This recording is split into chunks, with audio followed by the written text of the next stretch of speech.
Kita sekarang membahas bagaimana Tiongkok membangun sebagian negaranya dalam waktu yang sangat singkat. Kita semua tahu sejak tahun 1985-an Tiongkok langsung membangun 113 kota dengan populasi awal setiap kota tersebut di tahun 1985-an adalah sekitar 500 ribuan penduduknya. Kalau saat ini Indonesia membandingkan populasi 113 kota tersebut, di Indonesia mereka saat ini adalah kota kecamatan. Sekarang 113 kota di Tiongkok tersebut sekarang rata-rata penduduknya 5,4 juta jiwa dan atau kurang lebih sama dengan Barcelona, sama dengan Athena atau Surabaya lah kira-kira. Kota tersebut semuanya metropolis city, kota yang mega. Bangunan bertingkat di atas 30 lantai sebagai tempat tinggal. Di setiap kota tersebut ada lebih 2.000 unit bangunan. Ditambah perkantoran dan perniagaan, ada 3.000 bangunan besar di kota-kota tersebut per kotanya. Kecepatan membangunnya sungguh di luar perkiraan banyak kaum akademisi barat yang kalau di pikiran cara barat,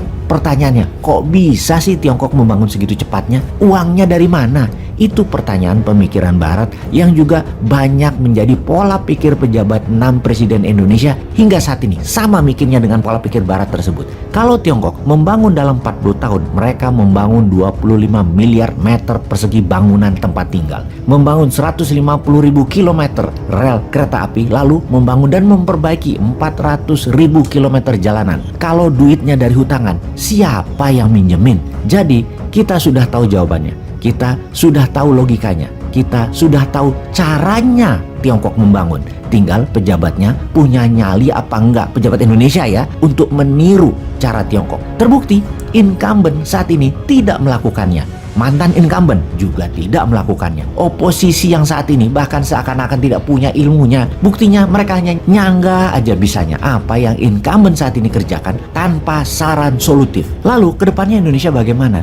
Ya, orang yang bernyali dan berilmu memang kunci pemimpin yang kita cari ke depannya, yang akan melakukan apa? Yang akan membangun bersama rakyat, dari rakyat, untuk rakyat, dengan kekuatan sendiri 100%. Lalu rencananya bagaimana? Kita akan membangun 50 kota segera. Cerita 50 kota baru dibangun oleh New Mind tersebut judulnya adalah The Tale of 50 Cities. Sungguh, kita ke depan dalam 21 tahun ke depan akan membangun 50 kota baru yang terdiri dari beberapa kota yang ada diperbesar dan beberapa kota dibangun dari nol. Kita satu ibu kota IKN di Penajam seperti maunya pemerintah sekarang. Yang pasti kita akan lanjutkan membangunnya, namun belum tentu buat ibu kota negara, tetapi membangun sebanyak 50 kota berbarengan dengan Penajam. Penajam pasti kita bangun. Kota-kota itu masuk economic zone atau kota kawasan zona ekonomi khusus. Dalam 21 tahun ke depan, 50 kota ini berdiri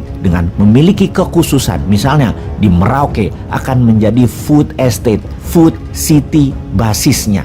Ada Silicon Valley-nya Nusantara di wilayah yang bersuhu stabil di sekitar 22 derajat Celcius. Ada heavy industry yang dibangun dekat dengan pelabuhan. Ada kota kesehatan yang berhawa segar, dekat air, dekat semua akses. Kota berbasis perikanan di lokasi di setiap waktu Indonesia bagian barat, timur, dan tengah. Ada kota berbasis dunia nelayan, maritim, dan teknologi kelautan, serta masih banyak lagi. 10 kota baru dibangun di Jawa, yang 40 kota di luar Jawa yang target dalam 20 tahun ke depan 150 juta populasi manusia Jawa akan pindah 50 juta penduduk menyebar ke seluruh Indonesia. Sehingga ketika populasi di tahun 2045 yang diperkirakan adalah 340 juta manusia Indonesia terbagi rata di semua wilayah dan semuanya makmur. Di setiap kota zona ekonomi akan menggunakan e-rupiah berbasis printing money yang beredar hanya di zona ekonomi khusus yang nilainya 1:1 dengan rupiah.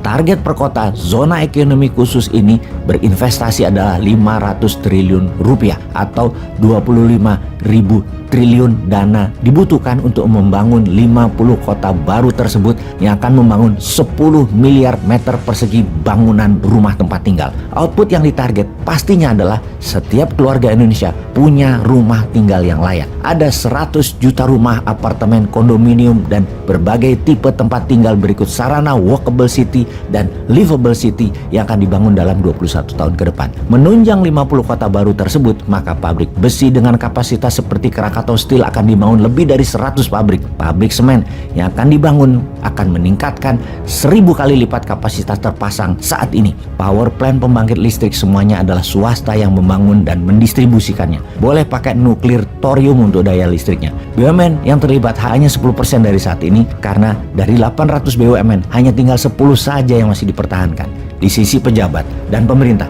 tidak ada proyek lagi di pemerintah yang bisa dibagi-bagi model sekarang. Pemerintah hanya meregulasi. Kawasan zona ekonomi di bawah otorita masing-masing berlaku hanya 20 tahun yang ditunjuk presiden langsung dan bertanggung jawab ke presiden. Jabatan ketua otorita ini masing-masing lapor langsung ke presiden. Setelah itu akan dibubarkan dan ditarik ke pusat di bawah kementerian terkait. Jah, ngelamun aja nih New Mind. Gak mungkin lah semua itu terjadi. Ngimpi. Lebih baik manut sama yang jabat sekarang. Juga memilih pemimpin nanti. Terlihat peduli pada rakyat di sosmed dan di media. Wes, ra usah macem-macem hidup itu. Manut aja. Jangan kayak New Mind mau jadi penguasa dunia lah. Nggak mungkin. Bukan begitu jalan hidup bangsa Indonesia ini dan negara Indonesia ini. Yang benar yang seperti sekarang.